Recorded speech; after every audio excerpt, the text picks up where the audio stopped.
কি অবস্থা বন্ধু তোর ব্যবসা বাণিজ্যের? ব্যবসা বাণিজ্য খারাপ রে, মনটা খুব খারাপ।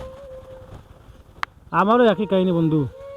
এই মানুষ কত কিছু করে, কত জায়গা, কত জমি, কত কিছু করে খাইতেছে, আর আমার নিজের কর্মই নেই। ভাত খাবো সেই কর্মই নেই।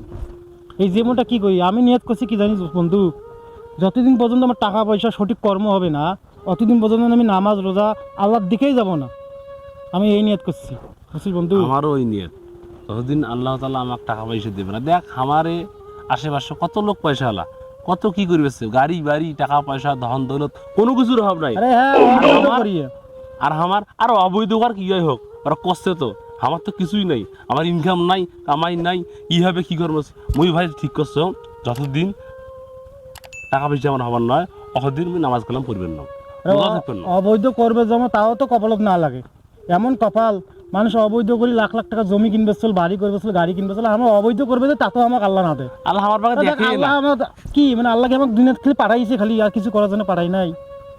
যাই হোক, এখন কি করার, থাকি হবে। আরে বর্তমান দিন কেন এমন হয়েছে জানিস, কাজে যাবি এমন হাজিরা দেয়, সেই হাজিরা দিয়ে মনে করছে 1 কেজি আলু কেনা যায় না, 200 টাকা 300 টাকা হাজিরা, ওই হাজিরা দিয়ে জীবন চলে। এই জন্য নিয়ত করছি। আসসালামু আলাইকুম। ওয়ালাইকুম হুজুর, আসসালাম। ওয়ালাইকুম আসসালাম। হুজুর কেমন আছেন? আলহামদুলিল্লাহ। কি খবর তোমাদের? কি সম্পর্কে আলোচনা করতেছো এখানে? আরে হুজুর আর বলেন না হুজুর, আমাদের ভাগ্যটাই খারাপ। এত চেষ্টা করি ইনকাম করার, ইনকামের কোনো সোর্স আসছে না।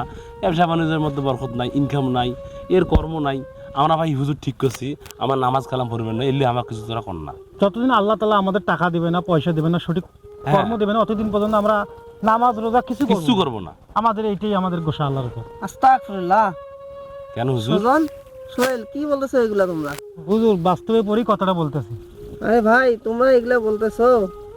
আল্লাহ তাআলা কুরআনুল কারিমে সূরা বাকারা 155 নম্বর আয়াতে বলেছেন, আমি আমার বান্দাদের কিছু দুঃখ কষ্ট ক্ষতি দিয়ে পরীক্ষা করব। এতে করে কি আমরা বুঝি না আল্লাহ আমাদের জন্য কিছু পরীক্ষামূলক এই দুনিয়াতে পাঠিয়েছে।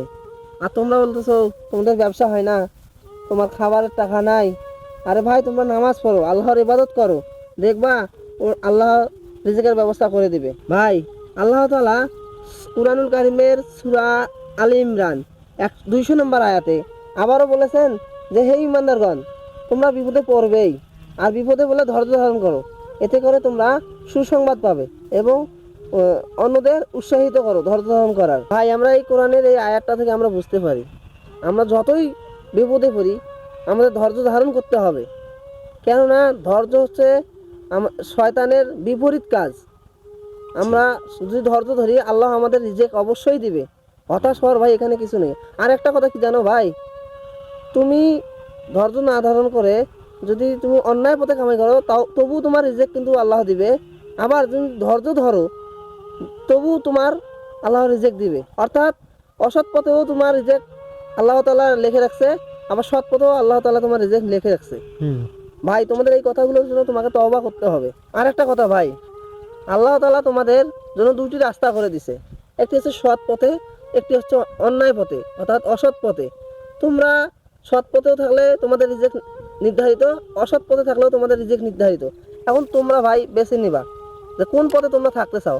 তবে আমার মনের ইচ্ছা তোমরা সৎ পথে থাকো, আল্লাহ তাআলা অবশ্যই তোমাদের রিজেকের ব্যবস্থা করে দেবে। হুজুর আমরা বুঝতে পারছি আমাদের ভুলটা, এখন থেকে আমরা হতাশ হব না, তওবা করব, আল্লাহ তাআলার প্রতি ভরসা করে সন্তুষ্ট থাকবো ইনশাআল্লাহ। আল্লাহ আমাদের যতটুকু রিজিক দেবে, যতটুকু আমাদের জন্য রেখেছে, আমরা তাদের নিয়ে সন্তুষ্ট।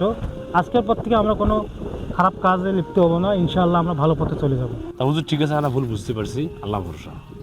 তোমরা ভালো থাকো, আমিও বুঝতে আর পারছি। আল্লাহর উপর সব সময় আস্থা রাখবা। ইনশাআল্লাহ আপনার চলো। সঙ্গে কথা বলে আমরা সেটা বুঝতে পেরেছি।